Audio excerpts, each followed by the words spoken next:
नमस्कार दोस्तों।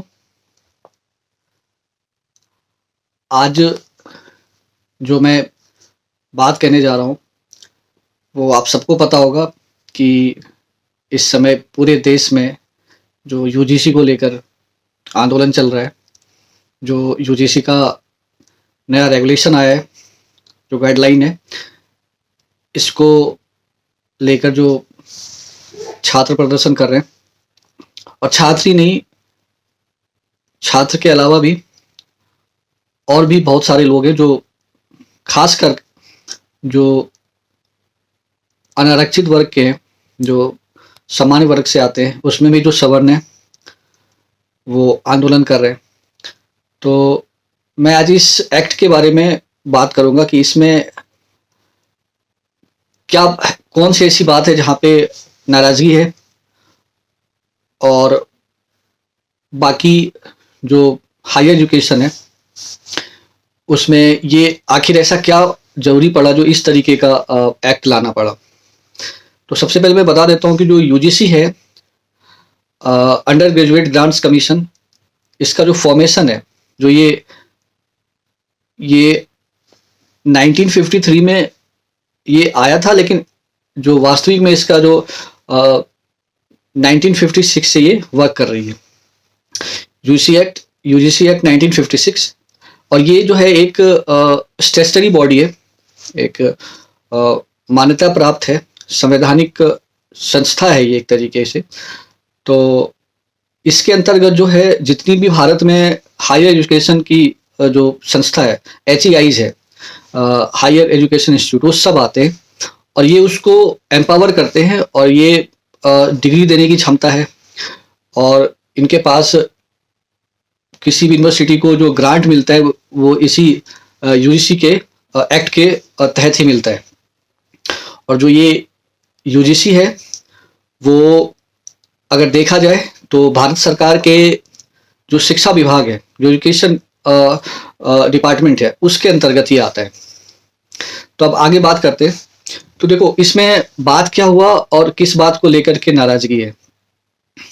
इसमें खास करके वो आते हैं जो हायर एजुकेशन के लिए।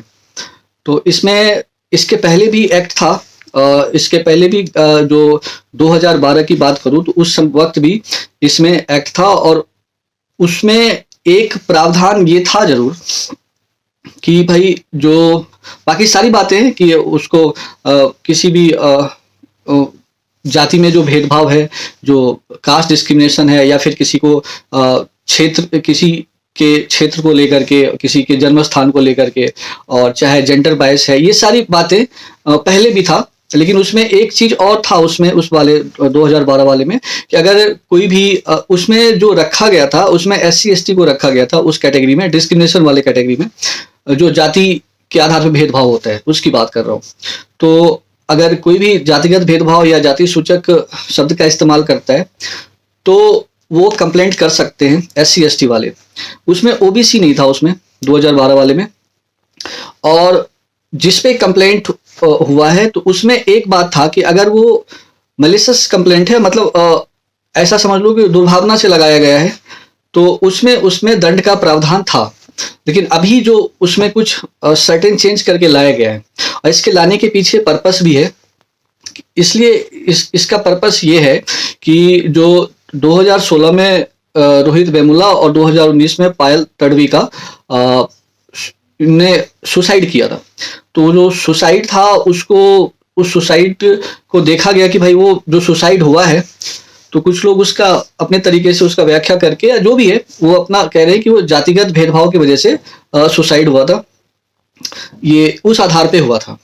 तो सुप्रीम कोर्ट का जो गाइडलाइन था कि भाई जो पहले का रेगुलेशन है उसको सख्त करा जाए, ताकि जो बड़े हायर यूनिवर्सिटी में जो जातिगत भेदभाव होता है इस आधार पे, या फिर यूं कह ले भेदभाव जो होता है उसको नहीं होना चाहिए। तो इसके लिए कोई सख्त रेगुलेशन की जरूरत है। तो इस आधार पे एक कमेटी बनी, और ये एक्चुअली जो कमेटी थी वो पार्लियामेंट्री स्टैंडिंग कमेटी, जो है पार्लियामेंट की स्टैंडिंग कमेटी, उसको जो हेड कर रहे थे वो दिग्विजय सिंह थे। बाकी भाजपा, जो बीजेपी पार्टी की मैं बात कर रहा हूँ, बीजेपी से भी जो भी रूलिंग पार्टी है उसके भी मेंबर थे, और भी अलग अलग पार्टियों के कुछ मेंबर थे, उसमें ये सारा जो आप देख रहे हो रेगुलेशन, उसमें ये तैयार किया गया और उसे लाया गया है।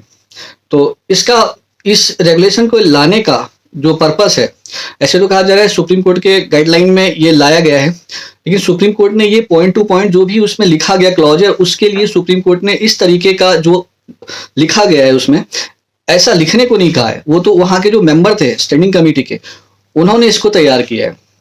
अब इसमें प्रॉब्लम क्या है? देखो, कोई भी हायर एजुकेशन है, कहीं भी है, वहाँ शिक्षा के लिए लोग जाते हैं, जो छात्र हैं शिक्षा के लिए जाते हैं, और वहाँ भेदभाव नहीं होना चाहिए, किसी भी आधार पे नहीं होना चाहिए, जातिगत भी नहीं होना चाहिए, जन्मस्थान के आधार पे भी नहीं होना चाहिए, और जेंडर के आधार पे भी नहीं होना चाहिए, या फिर ऊंच नीच का भेदभाव चाहे वो वित्तीय आधार पे, इसके आधार पे भी नहीं होना चाहिए, किसी भी आधार पे नहीं होना चाहिए, क्योंकि शिक्षा जो है सभी का अधिकार है। ठीक है, शिक्षा का अधिकार सबको है, समानता का अधिकार, शिक्षा में समानता का अधिकार, समान अवसर का अधिकार सबको है।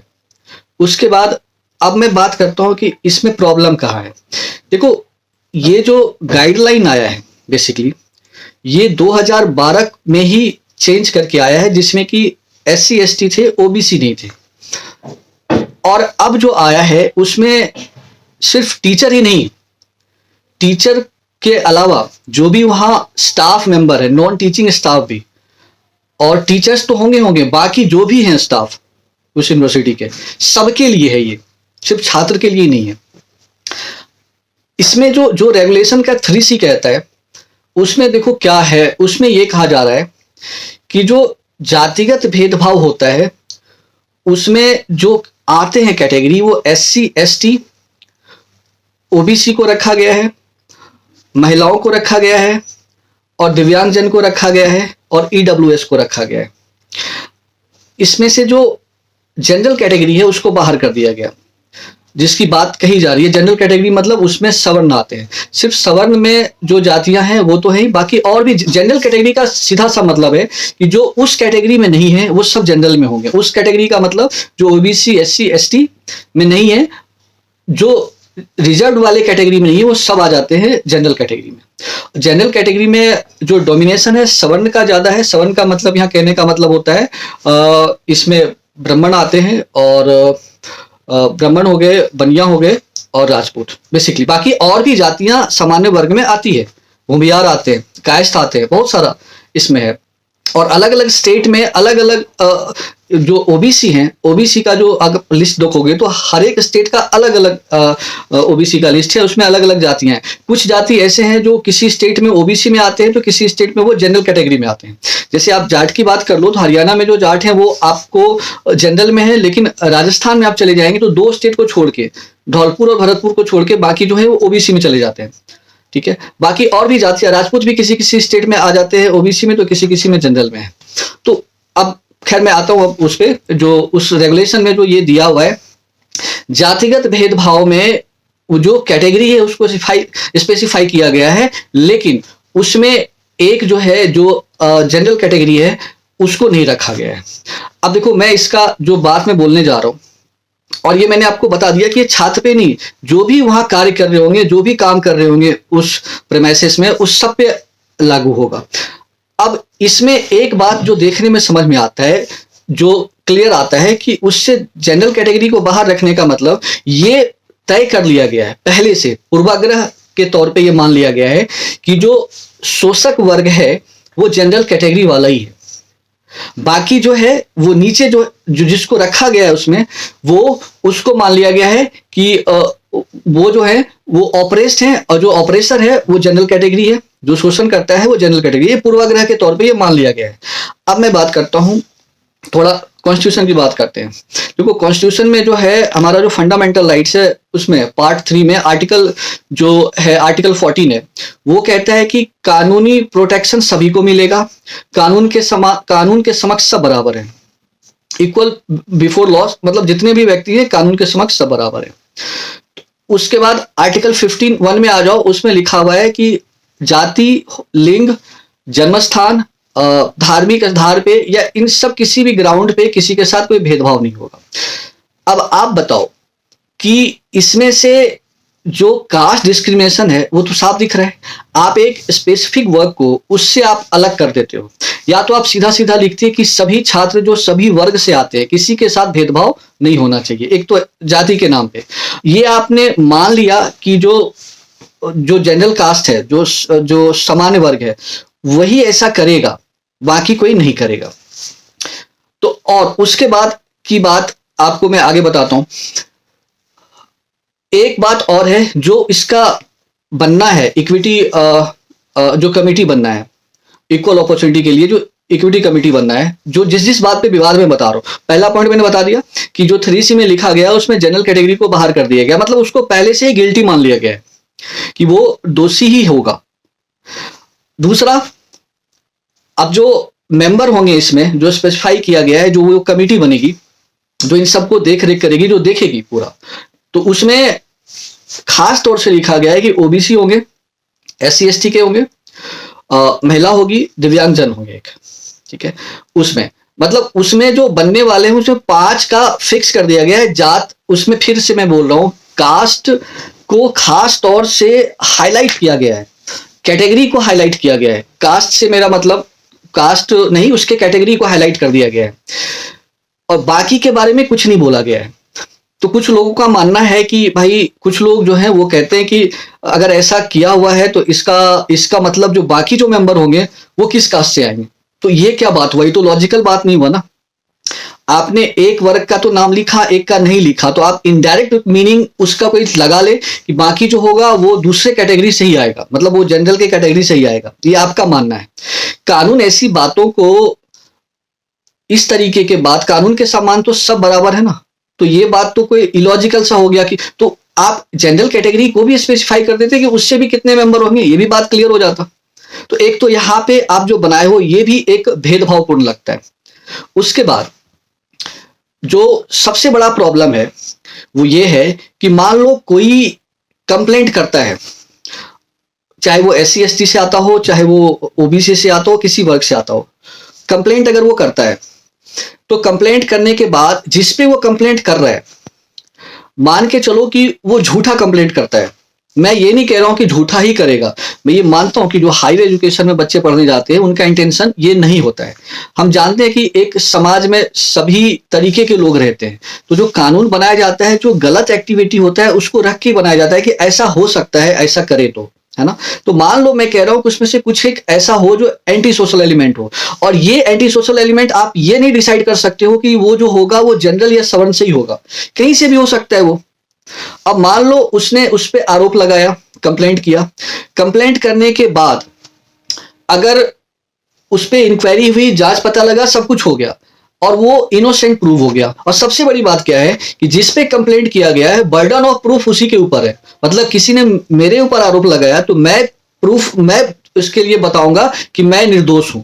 एक तो ये इतना हार्ड एंड फास्ट रूल है, मतलब मुझे बताना पड़ेगा कि मैं निर्दोष हूं, इनोसेंट हूं। और अब मैंने अगर ये प्रूफ कर दिया कि मैं इनोसेंट हूं, तो सामने वाले के लिए कोई भी प्यूनिटिव एक्शन नहीं है, कोई भी दंडात्मक कार्रवाई नहीं है। मतलब ठीक है, अगर ऐसा हो गया तो सामने वाला के लिए वो फ्री है कि उसने ऐसे ही कर दिया, मतलब उसको अच्छा नहीं लगा उसके बाद का। और तो सोचो, इतना छोटा बात जो हायर एजुकेशन में जो बच्चे जाते हैं और इतना इस तरीके का आरोप कुछ भी निराधार लगा दिया जाए बच्चे के ऊपर भी। ये बच्चे ही नहीं, सिर्फ इसमें बच्चे ही नहीं है, इसमें और भी स्टाफ है जो खास करके जनरल कैटेगरी से आते हैं, उनको प्रूव भी करना है। तो क्या इससे आपको लगता है कि शिक्षा का समान अधिकार है, या लीगल ग्राउंड पे ये कहीं भी स्टे करता है ये बात?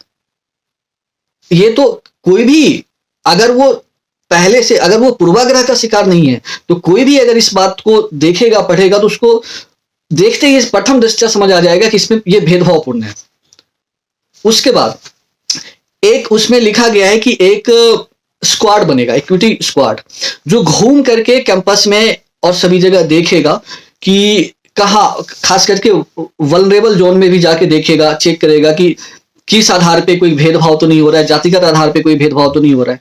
अब एक बात बताओ, वो इस तरीके से वो एक मोबाइल, मतलब वो घूम करके, रोटेट होकर के कहीं भी जाकर के देखेगा, घूम घूम करके देखेगा, क्या लगता है कैंपस में क्या इस तरीके के माहौल से क्या आप अच्छी शिक्षा दे पाओगे जहां इतना तनावपूर्ण माहौल रहेगा? और मान लो किसी ने कंप्लेंट किया, कंप्लेंट करने के लिए और भी हेल्पलाइन नंबर बनाया गया है कि अगर किसी को कुछ शिकायत है तो हेल्पलाइन पे कंप्लेंट कर सकता है। और हेल्पलाइन पे कंप्लेंट करने के बाद ये भी दिया गया है कि अगर प्राइमा फेसाई अगर लगता है कि ये मामला कुछ ऐसा रिलेटेड है, जैसे पिनल मतलब दंड से रिलेटेड है, तो तुरंत दंडात्मक कार्रवाई अगर होना चाहिए तो तुरंत पुलिस को फोन कर सकती है, तो पुलिस आ जाएगी वहां पे। अब कोई भी मान के चलो, कोई मजाक ही अगर इसमें कर रहा हो, बार बार मजाक कहने का मतलब कोई किसी को बुरा लग गया किसी बात के लिए और वो कंप्लेंट कर रहा है, तो आप इस बात के लिए पुलिस को कॉल करोगे तो कैंपस होगा या पुलिस स्टेशन होगा, बार बार पुलिस का आना जाना। सेकंड इसका क्या है, उसके बाद की बात मैं बता रहा हूं। अगर मान लो कोई किसी के ऊपर कंप्लेंट किया तो वो जो भी कमिटी बनी है वो जांच करेगी, जांच 24 घंटे के अंदर वो देख लेगी सारा, 15 दिन तक वो रिपोर्ट तैयार करेगी, रिपोर्ट तैयार करके वो आगे भेजेगी जो कमेटी है उसको। अगर उसको लगता है कि इसमें कोई मेजर एक्शन लेना है या फिर कोई दंड देना है तो फिर पुलिस को फोन करेगी। और उसके बाद एक बात और समझ नहीं आया कि पुलिस को पहले फोन करेगी या फिर एक जगह और लिखा हुआ है कि इसका जो ओम्बड्समैन होगा, जो एक और समिति होगी बनी हुई, उस और एक चीज का और ध्यान रखना कि आपको हर यूनिवर्सिटी में ये बनाना जरूरी ही है। ये जो बनानी है इक्विटी कमेटी, ये हर यूनिवर्सिटी में बनाना मैंडेटरी है और कंपलसरी है। अगर कोई भी इसको मानती नहीं है और नहीं बनाती है तो उस यूनिवर्सिटी का जो डिग्री देने की क्षमता है वो रद्द हो जाएगी। ये इतना हार्ड एंड फास्ट रूल है, इसको करना ही करना है। मतलब इतना स्ट्रिक्ट मेजर तो हमारे जो न्याय संहिता है उसमें भी नहीं है, जितना स्ट्रिक्ट मेजर ये शिक्षण संस्थान में कर दिया गया है। अब इतने तनावपूर्ण माहौल में आप सोचो कोई बच्चा जाता होगा, उसका उम्र क्या रहता है, इतने तनावपूर्ण माहौल में वो पढ़ेगा या फिर वो इन सारी चीजों को देखेगा। और एक तो आपने क्या किया, ग्रुप कर दिया है और एक को पूरा का पूरा आइसोलेट कर दिया है, जनरल कैटेगरी को आइसोलेट कर दिया है। ठीक है, आप सोचो कि SC ST OBC के बच्चे जो होंगे वो अपने ग्रुप में रहेंगे और जो जनरल वाला होगा वो अपने ग्रुप में रहेगा। क्या ऐसे हो सकता है समानता का अधिकार? क्या ऐसे पढ़ाई हो सकता है कि वो बच्चा जाके अपना एक ग्रुप ढूंढेगा कि मैं उससे बात नहीं कर सकता हूं? और एक चीज और इसमें लिखा हुआ है, एक्सप्लिसिट और इम्प्लिसिट। अगर कोई मन में भी ऐसी तरीके की भावना ला रहा है या सोच रहा है तो उसके ऊपर भी कार्रवाई हो सकता है। अगर किसी को लग रहा हो ऐसा कि कोई मन में ऐसा सोचा, तो मतलब इस तरीके का भेदभावपूर्ण पूरा का पूरा ये रेगुलेशन है। तो एक बात बताओ, ये कहां स्टैंड करता है? ये जो भी मैंने बात बताया, अब मैं फंडामेंटल राइट की बात करता हूं। अगर आप कॉन्स्टिट्यूशन के हिसाब से चलना चाहते हो तो देखो एक चीज है, आप देखो कितना गलत कर रहे हो। एक हाथ में डंडा रखते हो और दूसरे हाथ में आप अपना लीगल प्रोटेक्शन भी लेके चल रहे हो। मतलब आप किसी छात्र को पीटोगे भी और वो कहीं जाकर के कंप्लेंट भी नहीं कर सकता है, और आप उल्टा उस पर कंप्लेंट भी ठोकोगे। साबित हो गया तब तो हो ही गया, वो फंस गया। और अगर साबित नहीं हुआ, अगर वो इनोसेंट हो गया और बर्डन ऑफ प्रूफ उसी के ऊपर है, और अगर वो इनोसेंट हो भी गया तो भी कोई दिक्कत नहीं, आप चिल मारो, कोई दिक्कत नहीं, हमें तो कोई दिक्कत नहीं, तो ऐसे ही कर दिए थे उसके ऊपर कंप्लेंट। अब सोचो ये कहीं स्टैंड करता है क्या? जो हमारा आर्टिकल 14 है जो इक्वल प्रोटेक्शन देता है सभी को, वहां भी ये स्टैंड नहीं करता है। कितना भेदभावपूर्ण है ये जो है। ये टोटल आप अगर ध्यान से देखोगे तो ये कास्ट डिस्क्रिमिनेटरी है पूरा का पूरा।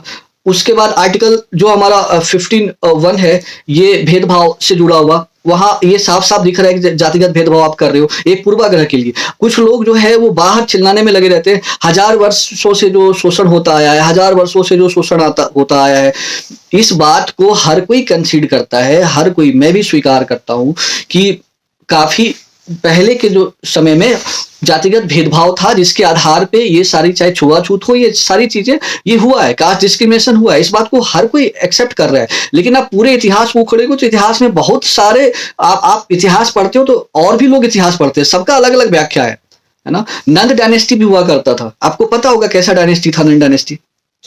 और वो किस कास्ट से आता था और उससे बचाया किसने, ये भी आपको पढ़ना होगा।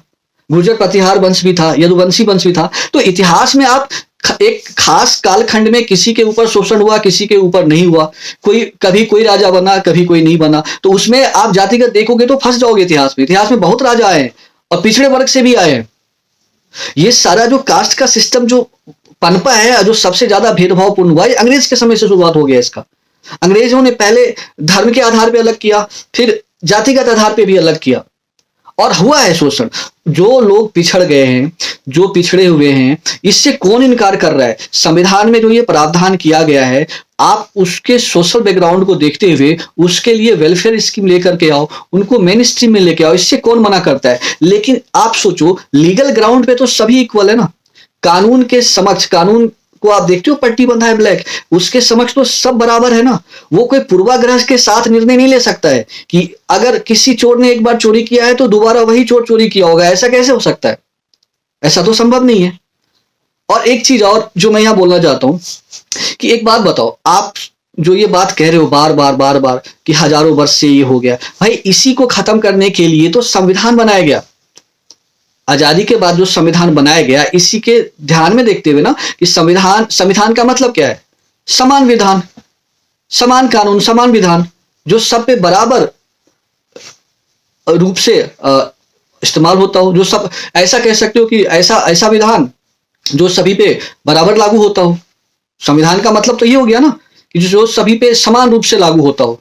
तो संविधान, अच्छा एक बात और, संविधान बनाते वक्त कौन थे, बाबा साहब भीमराव अम्बेडकर। उनके ऊपर भी मैंने उनको भी पढ़ा है, पता नहीं आपने पढ़ा ही नहीं पढ़ा, उनको, उनके ऊपर जो भी चीजें हुई, जो भी प्रताड़ना हुआ, वो सारी चीजों को, और वो कितने बेहतरीन थे कि उन्होंने जब संविधान को बनाया तो वो मानवीय मूल्य की बात करते हैं, वो मानवीय मूल्य की बात करते हैं कि कोई भी इंसान जो है, कोई भी इंसान है, उसको डिग्निटी के साथ जीने का अधिकार है, गरिमापूर्ण जिंदगी जीने का अधिकार है। और उनका ही आर्टिकल आप अगर ध्यान से पढ़ोगे तो आर्टिकल 32 है। आर्टिकल 32 में कॉन्स्टिट्यूशनल रेमेडी की बात करते हैं वो, कि अगर किसी का फंडामेंटल राइट का वायलेशन होता है तो वो आर्टिकल 32 के तहत जाके वो कोर्ट में चैलेंजेबल है। आप बताओ इसमें फंडामेंटल राइट का वायलेशन हो रहा है, नहीं हो रहा है? अब वो, उन्होंने अपना सोच डाला सामाजिक परिवर्तन के लिए। हम सब संविधान को मानने वाले लोग हैं, लॉ अबाइडिंग पीपल हैं हम लोग। हम जो भारत के लोग हैं वो सब कानून को, संविधान को ही मानने वाले लोग हैं। और मुझे तो पता नहीं कि मुझे कोई एहसास कराता है तब मुझे पता लगता है मेरी जात क्या है। ऐसे तो मैं आप इतने दिनों से मैं काम कर रहा हूं, बाहर आता जाता हूं, मैं ना किसी से पूछता हूं, ना मेरे से कोई बहुत लोग पूछते हैं। तो आप, और ये जो राजनीतिक दल है और जो पॉलिटिकल पार्टी है जो बाहर खड़े होकर के चिल्लाती है, ये सिर्फ अपना हित साधती है। आजादी, ये संविधान लागू हुए 77 साल हो गए। 77 सालों में इन लोगों ने सिर्फ अपने अपने कुनबे में, अपने अपने जात की राजनीति जरूर करते हैं, लेकिन उसका भला कभी नहीं किया है। आप ओबीसी की बात करते हो ना, ओबीसी में बहुत सारी जातियां हैं, लेकिन उसमें से अगर आप जाके देखोगे ना तो सिर्फ 1% ऐसी जातियां हैं जिसका तरक्की हुआ है, बाकी सभी जातियां पिछड़ी हुई है। आप जाके देख लेना। और सबसे बड़ी बात, चलो एक बात है, आपने SC ST OBC को रखा है कि उसके साथ जातिगत भेदभाव होता है। एक बात बताओ, मैं थोड़ा एक हाइपोथेटिकल सा सवाल आपसे पूछता हूं कि मान के चलो कि जनरल जो कैटेगरी है उसके लिए एक अलग यूनिवर्सिटी बना दो और एक यूनिवर्सिटी अलग बना दो जिसमें सिर्फ SC ST और OBC पढ़ते हो, तब तो रेगुलेशन की कोई जरूरत नहीं होगा, फिर भेदभाव तो होगा नहीं वहां पे। सोच के देखो, तब तो वहां कोई भेदभाव नहीं होगा। आपने कैसे मान लिया ये? भाई भेदभाव तो अगर आप ध्यान से देखोगे तो भेदभाव तो एक जाति में भी होता है, अलग अलग गोत्र में भेदभाव होता है, भेदभाव करने वाले घर में भी भेदभाव करते हैं।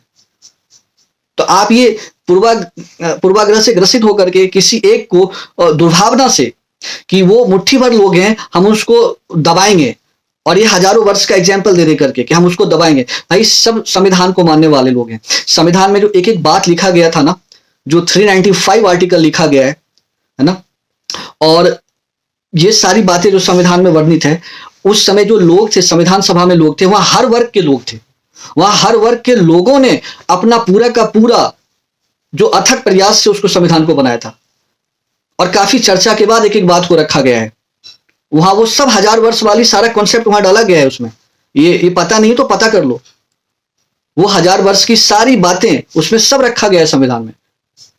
हम उसी के आधार पे चल रहे हैं, उसी के आधार पे आपको रिजर्वेशन भी मिलता है, और मिलना चाहिए, क्योंकि जो लोग पिछड़ गए हैं उनको आगे लाने के लिए ऐसा करना पड़ेगा, तभी तो भाई देश, हमारी जो जात है वो भारतीयता है, हमारा नेशनलिटी जो है वो इंडियन है। आप राजनेताओं, मैं लोगों से आग्रह करता हूं, आप राजनेताओं की बात में मत पड़ो। ये धर्म से लेकर के जात में भी लेके गोत्र में लड़वा सकते हैं। ये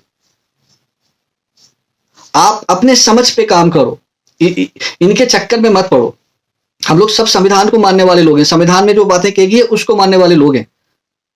उसी के कानून के हिसाब से चलेंगे। लेकिन कानून की नजर में सब बराबर हो सकता है। आप एक को कैसे आप और बाहर आप आकर आप एक बात को सोचो कि बाहर इन लोगों का इंटेंशन कितना बुरा है। इसको आने के बाद इनको लगा कि अब हम प्रताड़ित करेंगे एक वर्ग को, मारे पीटेंगे भी और लीगली भी हम उसका लीगल प्रोटेक्शन भी छीन लेंगे। तो सोचो आप संविधान को मान रहे हो या नहीं मान रहे हो, अपने अंदर जाके झांक के देखो कि आपके अंदर क्या भावना है। और उसके बाद अगर आप इस तरीके से आप सोचते हो, इस ग्राउंड पे सोचते हो, और मैं जो रूलिंग पार्टी है उससे कहना चाहता हूं कि आप चुनाव जीतने के लिए किस किस तरीके के हथकंडे अपनाते हो। ठीक है, बाद में आप सुपर लॉ लेके आओगे, लेकिन अभी 10-15 दिनों में आपने जो है ये जातिगत विभाजन के लिए एक दूसरे के सामने खड़ा कर दिया, एक दूसरे को विलन बना दिया, इस आधार पे बांट दिया आपने, जात के आधार पे बांट दिया। तो थोड़ा मेरे कहने का मतलब है कि जो लॉ होना चाहिए, रेगुलेशन होना चाहिए, वो डिस्क्रिमिनेटरी नहीं होना चाहिए, वो भेदभावपूर्ण नहीं होना चाहिए। जब संविधान आ चुका है तो आप बार बार इसी ग्राउंड पे आप बार बार नहीं बोल सकते हो कि हाँ लोग पिछड़ गए हैं, उनको आगे लाना है। ये बात सही है, इससे कोई डिनाई नहीं करता है। और अपनी बात को रखना मतलब भेदभाव नहीं होता है। हम अपनी सुरक्षा करने का मतलब यह है कि हम भेदभाव नहीं कर रहे हैं। इस बात को आपको समझना होगा। और दूसरा ये भी बात बता देता हूं कि भाई ये मिट्टी में सबका खून मिला हुआ है, इसमें हमारे सभी जो पूर्वज हैं उन सबका खून मिला हुआ है। इसमें कहां लिखा हुआ था कि जनरल कैटेगरी वाला, SC ST OBC इसने खून नहीं भरा है। इसको आजादी के लिए तो सबका, इस मिट्टी में तो सबका खून मिला हुआ है ना, सब तो एक ही है, इसमें सबका खून है। आप चाहे, आपको अगर शक होता है तो आप जाकर के पढ़ लेना इतिहास में कि आजादी के लिए कौन कौन लड़ाई लड़े थे। सबका योगदान है। यहाँ आदिवासी भाइयों का योगदान है तो जनरल कैटेगरी से भी ब्राह्मणों का भी योगदान है, राजपूतों का भी योगदान है, सबका योगदान है। हर तरीके से सब योगदान दिया है इसके लिए, तब जाके आजादी मिली है। और जो आजादी में उसके बाद जो संविधान बना है वहां भी सभी तबके के लोग थे, सभी आपसी भाईचारे से मिलकर के संविधान को बनाया है। तो फिर ये बांटने वाली जो पॉलिटिक्स है तो राजनेता करते हैं ना। और शिक्षा में तो समानता होना चाहिए। आप किसी को कैसे आंख बंद करके किसी के साथ भेदभाव कर सकते हो। तो मेरे हिसाब से ये हालांकि ये PIL डाला गया है, लेकिन मुझे लगता है कि कानूनी आधार पे ये नहीं टिक सकता है, कोर्ट पे नहीं टिकेगा। क्योंकि ये पूरा का पूरा इसमें जो मैंने 3-4 बातें बताया था उसमें जो पॉइंट है वो डिस्क्रिमिनेटरी है, वो किसी भी आधार पे स्टैंड नहीं करेगा वो। और जो रूलिंग पार्टी है, जो नेतागण है और विपक्ष के भी नेता है, अभी तो सब सदमे में शांत है, क्योंकि उनको कुछ समझ तो आ ही रहा होगा ना, इसलिए शांत है वो।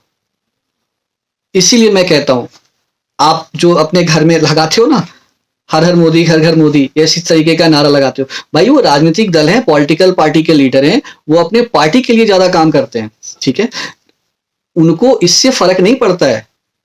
तो आप किसी को भी इतना ज्यादा व्यक्ति पूजा मत करो कि भगवान से ऊपर इनका नाम लिया करो। ठीक है, लीडर सभी तरीके के लीडर होते हैं, लेकिन लीडर का मतलब क्या है? लोकतंत्र में आप, उनका काम है देश को चलाना और सही तरीके से चलाना, लेकिन आप सर पे मत बिठाओ किसी को। सवाल पूछने का हक है आपका, सवाल पूछ सकते हो। और अभी तो ऐसा लग रहा है कि जो विपक्ष की पार्टियां हैं वो सत्ता पक्ष के साथ मिल गई है, एक ही पार्टी हो गई है सभी इस मुद्दे पे, क्योंकि ये एक ऐसा मुद्दा है, क्योंकि सभी का वोट बैंक खिसक जाएगा ना। क्योंकि भाई भाजपा भी चाहती है कि हमारा जो जनरल है और जो इस तरीके का जो ये कार्ड खेलने के बाद कि OBC भी हमारे साथ आएंगे, SC ST भी साथ आएंगे, दूसरी पार्टियों को भाजपा अब गलत पीच पे बैटिंग करने चली गई है। हिंदुत्व का मुद्दा छोड़कर अब वो जातिगत वाले पे चली गई खिसक करके। और वहां बहुत बड़े बड़े दिग्गज प्लेयर हैं, उनको टिकने नहीं देंगे वहां पे। और वो इसलिए नहीं बोल रहे हैं विपक्ष वाले, क्योंकि उनकी बात ये खुद बोल चुके हैं, तो अब उनके पास शब्द ही नहीं है बोलने के लिए कुछ भी। और OBC को ले आया इसमें, क्योंकि OBC से कोई प्रॉब्लम नहीं है। मुझे समझ नहीं आता, बहुत सारी यूनिवर्सिटीज है और जो जिस जात को आप बता रहे हो कि ऑपरेसर है, बेसिकली इस जात को लेकर के क्या क्या नहीं ताना दिया जाता है। तिलक तराजू और तलवार, इनको मारो जूते चार, भूरा बाल साफ करो, ये सब पब्लिक डोमेन में है, मुझे भी थोड़ा याद हो गया तो मैंने बता दिया। और ये जो तिलक की बात करते हो ना, डफली लेकर के जो तिलक बजाते हो, तो ध्यान से समझना कि तिलक 2014 के बाद बहुत लोग लगाते हैं।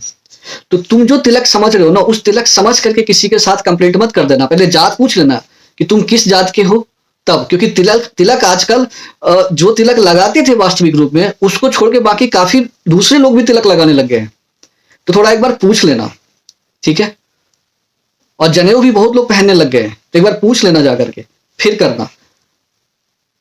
और जातिगत भेदभाव की बात करते हो ना, आजकल जो जो एक ट्रेंड चला है सवर्णों को गाली देने का, मुझे समझ नहीं आता कि किस आधार पे। जहां उनसे बोलो एक ही बात बोलते हैं कि हजारों वर्ष से जो, अरे हजारों वर्ष से हुआ, वहां बहुत, मैंने बोला ना इतिहास में जाओगे तो 1000 वर्ष क्यों बोलते हो, फिर आदि मानव के टाइम से बोलो ना। जब हंटर एंड गैदरर थे ना, उस टाइम से बात करो। उन लोगों में कौन कौन SC ST OBC थे, जनरल थे, हंटर गैदरर वाले टाइम से। भाई 1000 साल जो बोलते हो ना, उसमें बहुत सारे राजा आए, किस किस बैकग्राउंड से थे, जाके पढ़ लो ना, फिर बात करो। बस एक कहानी है, किसी ने बोल दिया और रटना शुरू कर दिया, और शुरू होकर के सब जगह फैलाई जा रहे हैं इस बात को। थोड़ा समझा करो यार, संविधान किस लिए बना था, इसीलिए बना था ना। तो आप शुरू हो जाते हो। तो इस आधार पे भेदभाव, और बाहर जो भी चीजें चलता है, मैं लोगों से बोलना चाहता हूं कि आप अवेयर रहो। मैंने बताया ना, मुझे आज तक नहीं पता चला कि मैं किस जात से हूं। मैं कभी, जब ये सब बातें होता है तब मुझे एहसास होता है कि मैं इस जात से हूं। बाहर भी लोग मेरे से नहीं पूछते, सभी के साथ जैसे रहते हैं वैसे रहते हैं, कोई भेदभाव नहीं है। अब 21वीं सदी में कोई भेदभाव नहीं कर रहा है, मैं भी भेदभाव नहीं करता हूं। क्यों भेदभाव करूंगा, मुझे तो पता ही नहीं क्या होता है ऐसा। एक बात बताओ, गूगल पे सर्च मारते हो किसी मैथ्स के सॉल्यूशन के लिए या कोई साइंस के सॉल्यूशन के लिए, तो क्या वो जात बता करके एक्सप्लेन करके देता है? हाँ, अब आजकल आजकल सुनने में आता है कि आजकल जो ये चैट जीपीटी है, AI है, इसका भी जात बता रहे हैं। तो जो मैथ्स का सॉल्यूशन या कोई सर्च मारते हो, या कोई ऑनलाइन टीचर पढ़ाते हैं, तो क्या जो ऑनलाइन टीचर पढ़ाते हैं ये जात देख के पढ़ाते हैं कि सामने कौन सा बच्चा पढ़ रहा है? या मैं भी एक टीचर ही हूं। मैं इतना बड़ा टीचर नहीं हूं, लेकिन छोटा मोटा टीचर हूं, छोटी मोटी जगह पढ़ाता हूं थोड़ा बहुत। तो ऑफलाइन टीचर है, क्या ये देख के पढ़ाते हैं? हम तो और अच्छे से पढ़ाते हैं बच्चे को, दिल खोल करके, कि वो भी आगे जाए। तो क्यों ये माहौल क्रिएट करना चाहते हो? क्या कोई डॉक्टर भेदभाव करता है क्या किसी आधार पे कि मेरे मरीज कौन है? कोई इंजीनियर भेदभाव करता है क्या? हाँ, या यूट्यूब पे जो वीडियो डालते हो, यूट्यूब की पेरेंट कंपनी गूगल है, गूगल भेदभाव करती है? यूट्यूब भेदभाव करता है? आप सब अपनी बातों को रखते हो ना। हाँ, तो कहीं कुछ इस तरीके से नहीं है। आप पुरानी पुरानी बातों को, ठीक है, अरे उसी बात को खत्म करने के लिए तो संविधान आया। कौन डिसएग्री कौन कर रहा है? डिसएग्री कौन कर रहा है? और जो खुलेआम चुनौती देते हो कि 80% हम ये, देखो परसेंटेज पे मत जाओ, बहुत दिक्कत हो जाएगा। परसेंटेज से क्या करना है? हम यहां पे मिल के रहने आए हैं या परसेंटेज देखने के लिए आए हैं? सद्भाव से रहने आए हैं ना, तो सद्भावना से रहते हैं। हमें क्या मतलब है? जात धर्म से कुछ मतलब नहीं है। हाँ, इससे मतलब है कि हमारे जो भाई हैं, जिनको इतनी सुविधा नहीं मिली है, जिनके साथ सच में ऐसा हुआ है जातिगत भेदभाव, तो उनके लिए भाई हर समाज के लोग आते हैं। मैं भी कोशिश करता हूं, हर समाज के लोग आते हैं, उनके उत्थान के लिए आते हैं, साझेदारी आते हैं, साझेदारी से उन लोगों को उठाने की कोशिश करते हैं कि हमें उन लोगों को लेकर के जाना है, आगे लेकर के जाना है। तो मेरा आप सबसे आग्रह है कि आप जो है संविधान की ही बात सुने, जिसमें सच में मानवता की बात कही गई है, ना कि समानता के अधिकार में जात लिखा हुआ है, किस किस जात को क्या समानता मिलने वाला है। और ना ही कानून में लिखा है कि कानून पूर्वाग्रह होकर के किस जात के खिलाफ क्या एक्शन लेगा, किसके खिलाफ क्या एक्शन लेगा। ये लोग गलत मिसकोट करते हैं। और ये जो राजनीति में बैठे 2 कौड़ी के लोग हैं, इनको ये कभी भी आपकी तरक्की नहीं करने देंगे। ये 77 साल से सिर्फ आपको टूल किट का तरीके से इस्तेमाल करते हैं, बरगलाने का काम करते हैं। तरक्की की बातें कोई नहीं करेगा। मैं तो कहता हूं कि यहां जो संसाधन है उस पर हक होना चाहिए उनका। जात के सिस्टम को खत्म करो, लेकिन खत्म करोगे क्या? नहीं करोगे ना। तुम्हें लेकर के बार बार वही आना है और एक ही एग्जाम्पल देना है हजारों वर्षों से। तो मैं आम लोगों से कहूंगा, आप समझदार हो, आप अपने समझदारी का इस्तेमाल करो, इनकी मंशा को समझो, और ये भेदभावपूर्ण जो चीजें हैं इसको हटाने की कोशिश करो। नहीं तो आप ऐसी में उलझे रहोगे और इसमें सिर्फ आपका ही नुकसान हो रहा है। ये सिर्फ अपनी गद्दी गर्म करते हैं, चाहे कोई भी पार्टी हो। और ये जो दूसरे वाले पार्टी है ना, जो बहुत सपोर्ट करते हैं, हर हर मोदी, घर घर मोदी, थोड़ा समझ करके, वो पॉलिटिकल पार्टी है, उनका एजेंडा है चुनाव जीतना। नमस्कार।